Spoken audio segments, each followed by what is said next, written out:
A breakthrough on health care. House Republicans resuscitate a plan to repeal and replace Obamacare. I'm Robert Costa. We'll explain how the proposed legislation could change lives and policy in America tonight on Washington Week. This is a repeal and a replace of Obamacare. Make no mistake about it. Make no mistake.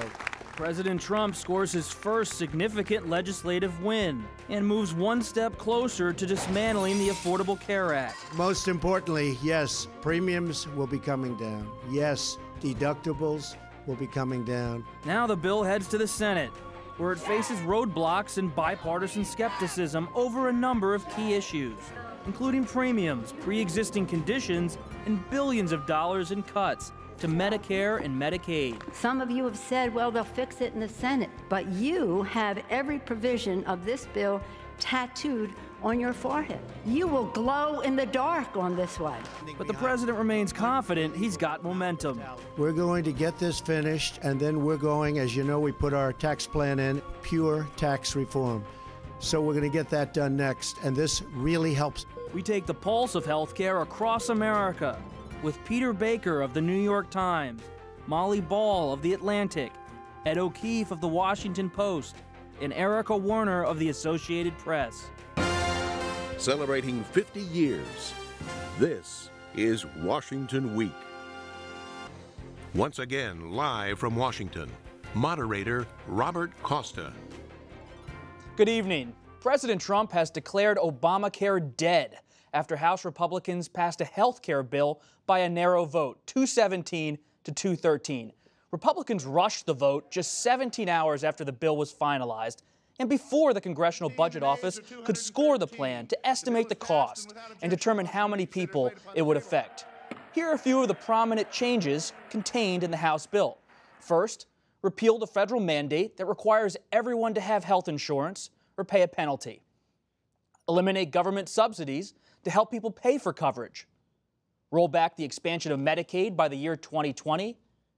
Companies with a staff of 50 or more would not be required to provide health insurance. But one key feature of the Affordable Care Act would remain in place. Young people could stay on their parents' insurance plans up to age 26. But of course, a longer and possibly more consequential battle lies ahead in the Senate, where the bill faces bipartisan pushback. Mr. President, I'm sorry to disappoint you. This bill, in its current form, is not getting through the Senate. No way, no way. Well, the Senate will write its own bill. I don't think that the House bill necessarily predicts what is in the Senate bill. Peter, there was this moment of celebration in the Rose Garden, but at what cost to the Republican Party did this victory come, and what does it mean for President Trump only having a victory so far in the House and yet celebrating? Yeah, it was quite a scene, right? You had the President of the United States and the dozens of members of his party there on the lawn, very boisterous, very happy, very jubilant about something that hasn't happened yet. It's one thing for the House to pass. It doesn't make it a law. There was no signing today or yesterday of anything that actually will change the law. So when he says that Obamacare is dead, Mark Twain would have something to say about that. Reports of its death are premature. The Senate is going to take a different look at it. And as you say, there is a potential cost here. You know, there was a reason why Democrats, sang, na, na, na, na at the Republicans. Having said that, the Democrats have gotten this wrong before. They said the same thing when the Republicans shut down the government. They said, well, gosh, you guys will pay a price. They didn't. They swept the next midterm elections. So it's too early to say. Molly, what does your reporting tell you about the public reaction to this House vote? All these lawmakers are now heading home for a recess. Some of them will have town hall meetings. That's right. I mean, I think that's really how Republicans are going to get their finger on the pulse, if you will, of how this healthcare bill is going over. We've seen mixed signals in the past few weeks, I feel like, about how much of the resistance to Trump was falling away, eroding. Democrats are now saying that they have seen a surge of enthusiasm, donations, and participation, not just from their base voters, but from a wide swath of voters who've been activated and galvanized by what the Republicans have done on healthcare. But, the way Republicans will know whether that's true or not is that same internal sense that any politician has when they go home to their district and they go to a town hall. Sure, there are going to be people who are mad at you, but who are those people? Are they people that you know? Are they people that you've seen before? Are they the same 5 protesters that you saw 2 years ago? Or And how many of those people are there? And what are they talking about? And are they people that worry you on a political basis? So I think the Republicans are going home for a week. They're going to be testing those waters, testing those political winds, seeing how bad is this going to be for us. And the one thing you don't hear anybody saying is, oh no, this is going to be a net plus. Even the Republicans who voted for this bill, you really don't hear them saying more people are going to vote for us because we passed this bill. Ed, I spoke to Tom MacArthur, a congressman from New Jersey, a moderate, and he and other of the centrists within the House GOP seem perhaps the most skittish about this vote. It was a good indication of why they should be today when the Nonpartisan Cook Political Report moved about 20 Republican races that had either been solidly Republican or that leaned Republican a little closer to the Democratic side. None of them sort of seen now as Democratic pickups, but a few moved into the toss-up category in California and Colorado, and others that were very Republican are now sort of more lean Republican or probably Republican. That's guys like Mike Kaufman in the suburbs of Denver, Steve Knight in the suburbs of Los Angeles to the north, Mario Diaz-Balart in Miami, and Mimi Walter, another one in California that Democrats are convinced they can knock off next year to continue what was starting last year when Hillary Clinton won a lot of these Republican districts. It's telling that people like Mario Diaz-Balart, who represents part of Miami, told reporters this week, I don't like this, but I voted for it, because there was an understanding that to not vote for this would cause such an existential crisis for the Republican Party. You would probably be sitting here tonight talking about who the next speaker is and what a great guy Paul Ryan was for the 18 months he ran the place. And instead, they lived to fight through another week or two. But that recess plus whenever that CBO score comes back that suggests how many millions of people could be affected by this and how many billions of dollars that could be moved around in the federal coffers, I think it's going to cause them great heartburn in the next few weeks as they really sort of think about this. Erica, following up on Ed's point, this seemed to be driven a lot by politics, the culmination of these 7 years of fights on the Republican side against the Affordable Care Act, and there seemed to be this rush to vote because of that. Right. Well, as you know, Republicans have been promising ceaselessly over and over again for 7 years, ever since Obamacare passed, that they would repeal and replace it. That's how they won control of the House, the Senate, and the White House in part. So it's been their #1 priority.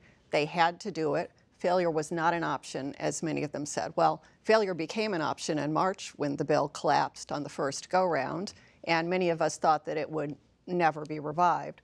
But Trump really wanted it, House Republicans really wanted it, and they kept at it and managed to bring it back from the dead. Now, part of the reason that many of them were motivated to do that, I've heard from Republicans on the Hill, is because their base was really pushing them. Internal polling was showing that enthusiasm was dropping from base voters, and they had to do something to get back that enthusiasm from the base, even though liberals aren't going to like it, but they need the base enthusiasm to match and counteract that liberal enthusiasm if they're going to survive in 2018. I think that's a really good point about the base, though, because for so many years we've seen the biggest threat to especially House Republicans come from the base. Yep. Right. And it's surprising that it's interesting, as Ed was saying, the members who are under threat now are those ones in the middle, the ones who have something to fear from Democrats. It's not the Freedom Caucus guys. It's not the guys on the right. Who swore up and down for all these years that nothing short of full repeal would suffice, that we must get rid of every single bit of Obamacare, root and branch. Any attempt to fix it or make it better was unacceptable. Full repeal. This is not a full repeal of Obamacare. Right. And this is not, by a lot of conservative standards, a very conservative bill, and yet it is apparently good enough for the entire right-wing Republican base. It seems, Peter, that almost the president's riding this Republican horse that's carrying him along this path, because, as you said, the base is pushing for this, but the president actually seemed to step back in the negotiations the second time around. Wasn't as involved, didn't use the bully pulpit. Yeah, no, he didn't. In fact, he let the process play itself out a little bit. He's not a detail guy. It's not really his thing to sit there and say, let's have this provision or that provision. He even at times seemed somewhat confused about the provisions that were in this second bill, whether or not pre-existing conditions would still be covered or not. So that wasn't his strength. But he was willing. What he did do, as Sergio said, is sort of provide the propulsive energy to say we cannot stop. We will make this happen no matter what. There's something to be said for that, right? There is something to be said for a president who provides energy and leadership and determination and lets the details to others. We're not anywhere near the end of the process, though, and he seemed to be celebrating at a point where we don't have an actual result. And let's give him some credit. Nobody thought he'd win the Republican primary. Right. He did. Nobody thought he'd win the presidency. He did. Nobody thought the House would do what it did this week. It did. Official Washington may want to stop betting for so long against has been that they can't get anything done because they are too hung up on their disagreements on issues. And so, yes, that's Trump's theory of the case is if we focus on winning instead of our differences, we can get things through even with all the divisions, and that happened. It's so complicated for the Republican Party because they were celebrating this week as a political moment, but the details of this legislation, which of course could be changed in the Senate, matter. And one of the reasons the original plan failed to even get a vote in March was the issue of coverage for people with pre-existing conditions, and it remains one of the biggest flashpoints in the health care debate. Under the Affordable Care Act, insurers could not refuse coverage to people with a medical condition like diabetes, heart disease, or cancer, and could not charge these policyholders a higher premium. In the House-passed plan, in the states that apply for a waiver, insurers could charge higher premiums for people with pre-existing conditions. The plan would also add $8 billion to an existing $130 billion high-risk fund. Many experts, let's remember, say the new funding falls far short of the money needed to provide coverage. So when you look at the details of this, the president's celebrating, but how does it affect his base, Molly? Well, we don't know yet, in part because they rushed it through without a CBO score. And there actually is some debate going on about the degree to which that pre-existing coverage loophole, you could call it, will or will not be put into practice if this bill does become law, which it will not because the Senate has already said they have no intention of passing the House bill. However, you know, that's a big deal, and that is why they lost Republican votes and you know, never even tried to get any Democratic votes for this bill. And that is going to be the thing that the Democrats try to hang around Republicans next. All of these people want health insurance and now can't get it because of something that the Republicans did. And it's very likely that that will be the case. Erica, I see you walking through the Capitol all week, and you follow the policy closely. What was the Republican thinking behind trying to give this waiver for pre-existing conditions? And does it mean if you're in a state like Wisconsin with Governor Walker, who's already talking about maybe having a waiver and not having these pre-existing condition rules, what does it mean for people out in the country, based on all of your coverage, to have this Republican plan if it actually became law? Well, it's not clear how many states would take this waiver. And in fact, GOP leaders think that few, in all likelihood, would. We've heard from Walker today that he's interested in doing so. I must say that that addition to the bill, the waiver that states can take to allow insurers to get out of the pre-existing coverage requirements, that was the deal that brought the Freedom Caucus on board, which then pushed moderates away. They were then brought back on board with this $8 billion addition to the fund that you mentioned. In both cases, these deals really were fig leaves. Neither of them does a lot, okay? The waiver may be taken by few, if any, states.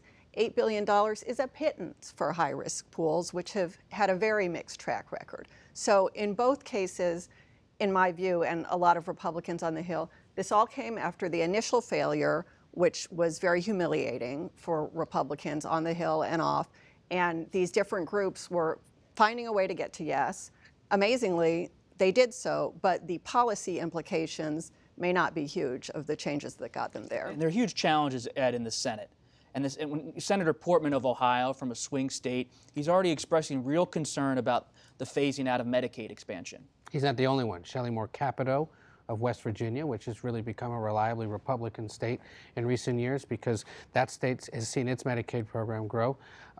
Tom Cotton, who many see as a rising star in the party and a pretty loyal conservative foot soldier on just about everything else, has said, he told our colleague Sean Sullivan in a story in tomorrow's Washington Post, that he has to be concerned about this because there are tens of thousands of people in Arkansas who've now received Medicaid, and he realizes that his state has no other way to pay for these things. So you're going to see, by geography and ideology, a really different debate take place in the Senate. Amongst some Republican senators you might not think would be concerned about this law because they understand that back home, you know, the politics of health care are a very dangerous thing for them. We're really testing an interesting historical lesson here, which is that once enacted, an entitlement program doesn't go away. Right? That once you've given the public government benefits of some sort, of course no politician would ever want to take it away, even if philosophically they think the government shouldn't be in the business of doing that. This is the first time I could think of in a long time where they're actually going to try doing it, or at least they want to try doing it. And the reaction to that will tell us a lot, and tell us a lot about views of government and the size of government and the reach of government. People who might actually suffer themselves might still support it because they just think it's wrong for government to be involved. Let's recall that it's not just getting rid of a federal spending program, but the president back in January promised, Molly, insurance for everybody. And this bill has not yet been scored in its revised version by the CBO, the Congressional Budget Office. But in the original incarnation of the bill, more than 20 million people in a decade would be set to lose their insurance. And so this is a president who has this populist instinct of insurance for everybody. But what's the reality of the legislation? Well, it falls very far short. There is no question that no matter what the Congressional Budget Office ends up determining about this bill, there is no way it will fulfill the Trump promise to cover everybody with health care that is better and less expensive and is available to all Americans. That's just not what this bill is even designed to do. At its very, very best, it could provide access to health care through the private market to more people because the private market is eventually functioning better with fewer restraints.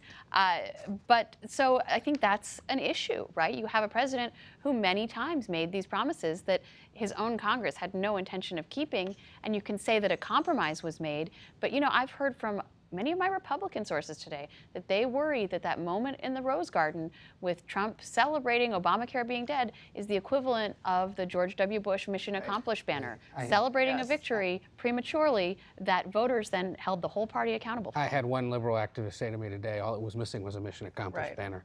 I think one of the things to keep an ear out for more than anything is you heard Kevin McCarthy this week say that nobody will lose their Medicaid coverage who has it now, essentially.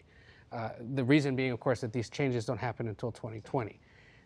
So there you set people who are in their late 40s and 50s, which, let's be frank, are a lot of voters, who were planning to have Medicaid in the next few years.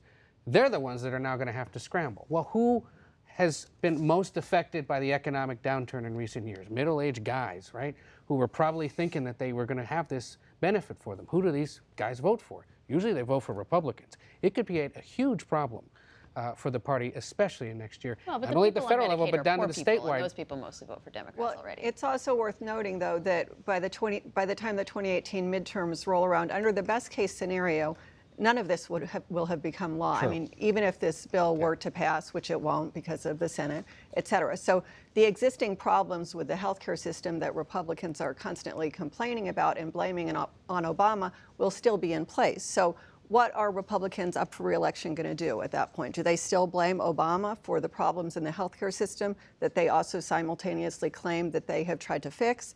I mean, I'm not sure that that's a winning midterm message. And it's so hard to read the political fallout and complications. So I was looking at some comments by congressmen this week.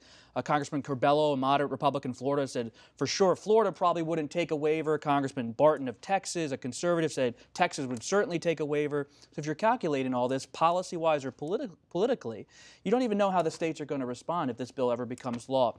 And I'd just like to say, if you have a health care story you'd like to share, send us an email. The address is on the screen. Healthcare was not the only issue this week, of course. President Trump signed a $1.1 trillion spending bill today that will keep federal agencies funded through September. Congress passed the budget earlier this week after intense negotiation between Democratic and Republican lawmakers. And to no one's surprise, both sides claimed victory.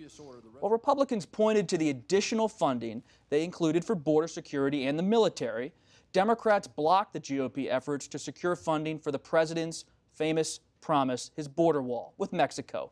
Peter, because the president did not get the border wall in this round of funding for the government, does that mean we're going to have a shutdown in September when it expires? Well, he said so almost in a tweet that came out afterwards. He said, well, we have to either change the rules or we need a good government shutdown in September. Now, that's a negotiating position, presumably. He made a calculated decision this time. He was not going to go anywhere near the cliff that the Republicans have gone to several times in the last few years of possibly risking the government shutting down. It's a rational decision that the chaos would have been worse than not winning on certain budget items. People won't remember that, and this is only a temporary, relatively short-term bill. He can come back and fight another day. But come the fall, if he doesn't get some of his bigger priorities in, that's a different situation. And it will be a test for him, because at that point, you've lost the first really 2 years of your presidency if you can't start to get some of that funding in. Ed, when you look at the budget, this was a bipartisan agreement, and most of the top lawmakers on Capitol Hill seem pretty comfortable with it, in spite of it not having some of the projects. This was sort of the bipartisan deal-making that we all pined for from the past, because they were essentially left alone to figure out amongst themselves, how do we get this thing passed?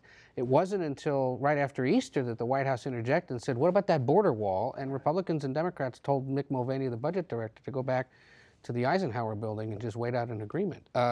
It was passed, and border wall money, I'm told, was never part of the conversation, even during the transition when the appropriators began this, because they understood that the way you pass appropriations bills required bipartisan support. You needed to have enough Democrats in the House and the Senate, and they've said it's immoral, it's something they're not interested in. But I do think we face a bit of a showdown later this year if negotiations continue and there's no sign of border money. Remember this, though, the calculation will be different. You always think the party in Congress is the one that's going to get blamed. Well, the party that runs Congress is the Republican Party. Right. And senators especially know if anyone's going to get blamed for a shutdown, it will be Republicans entirely, because they control all the levers. Erica, some people on the outside may have been singing Kumbaya about the bipartisanship, but the Democrats, Ed, you spoke with Leader Pelosi this week.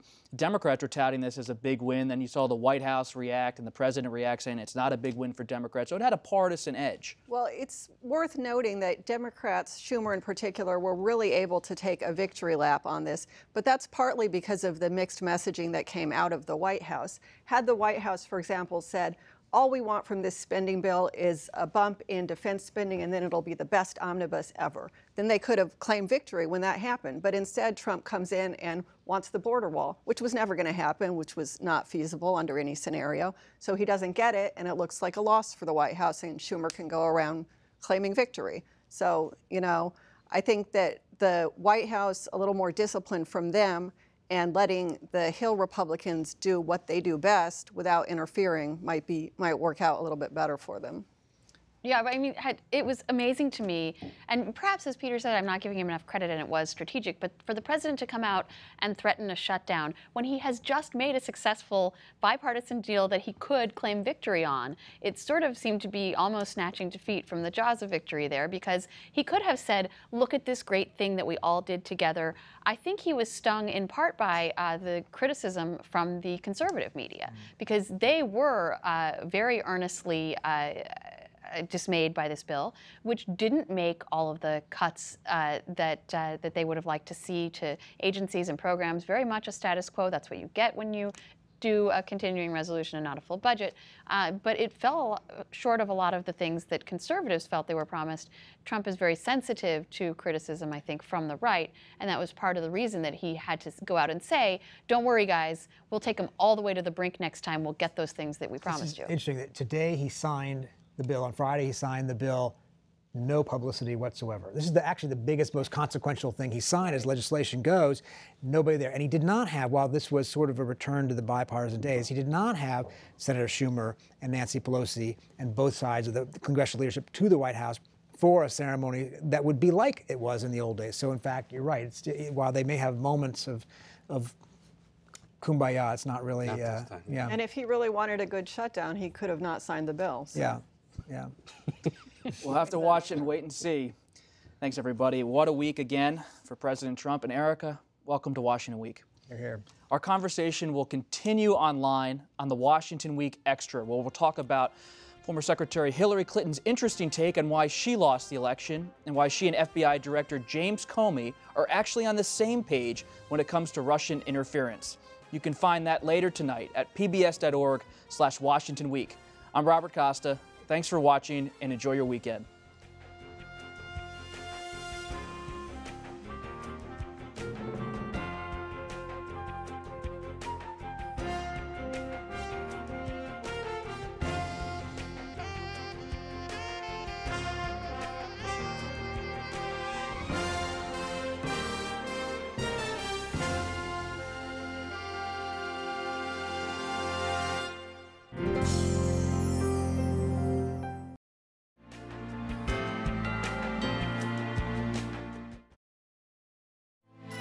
You're watching PBS.